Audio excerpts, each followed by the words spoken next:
I wanted to talk today about the fallacy of the born-again Christian teaching nowadays. I get this reply very often from readers and listeners to my work on reincarnation, about the restoration of all things, that Jesus came to save everybody and not just a few born-again Christians. And this is laid out in a famous book called Evidence That Demands a Verdict, whereas it is used for the basis of this modern born-again Christian belief. And basically the book is telling you that all you have to do is to believe in Jesus and you will go to heaven. Now, it doesn't address the other questions that exist, and that is, what happens to all those people who never believed in Jesus or couldn't believe in Jesus because they grew up in a Buddhist family, they grew up in a Hindu family, they grew up in a Jewish family, they grew up in a Islamic family. They didn't have a chance. Maybe they died at a young age. Well, this is where the fallacy falls apart. Very many people write back to me and say, well, it's God's will that all of his children come back to him, but it's our choice if we don't. And so they're basically saying that our personal will outweighs God's will. And every Christian prays the Our Father, which says, "May thy will be done on earth as it is in heaven." If God wills something, it will happen. And he's promised that. Whether we understand how it's going to happen or not is a different question. But there's enough research today about reincarnation, about previous lives, about ghosts, for example, that tells us that our spirit survives and it isn't cast into hell. There's no evidence in near-death experiences, in past life experiences, that shows that the spirit of a person is cast into hell. But rather, there's a lot of evidence that shows that God gives us a second chance, that we have multiple chances to do what Jesus told us we need to do. And that is, he told us we need to become perfect as God is perfect.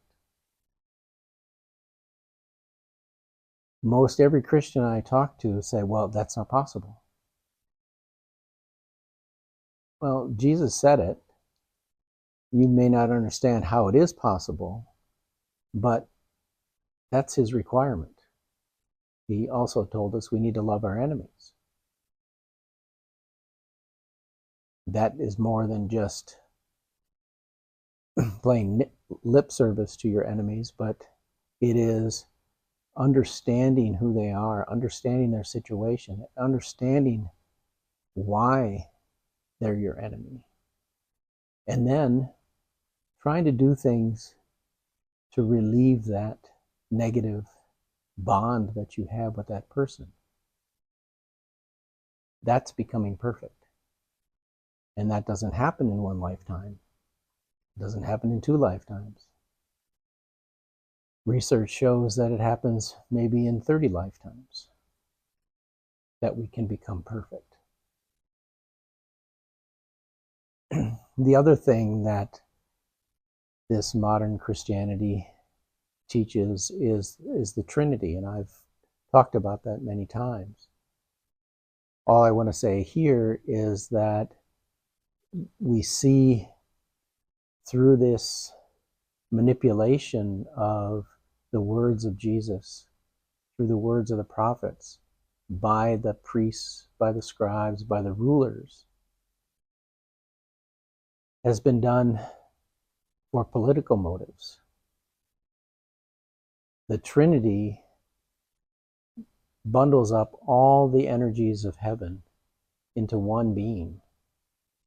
And then the Pope or the Emperor steps into that visage and portrays that power and uses that power for hateful things, for creating wars, for creating empires. But it's just false power. They create a political image saying that they are God's messenger or God's hand on earth, and all power is through them. So I don't think we should ignore the political manipulation of the Bible over 2,000 years and just forget about it. Forget about the motives. Because again, Jesus warned us of that.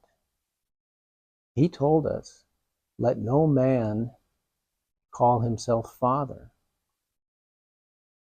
Let no man put himself ahead of you, because they will lead you away from the truth. And that's happened time and time again. It happens today with the evangelicals, the money-making churches that are around the country. They're leading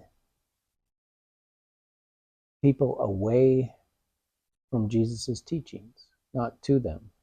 And they're profiting from it. Profiting with power and fame.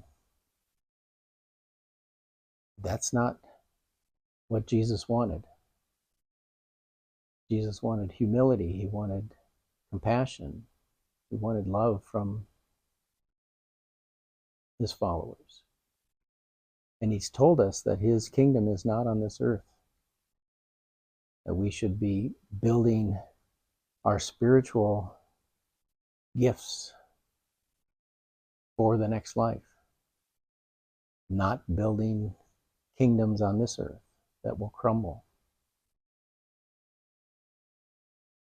So I ask people to study the history of the church, find out what horrible things were done with the teachings, and then to think, is that still happening today?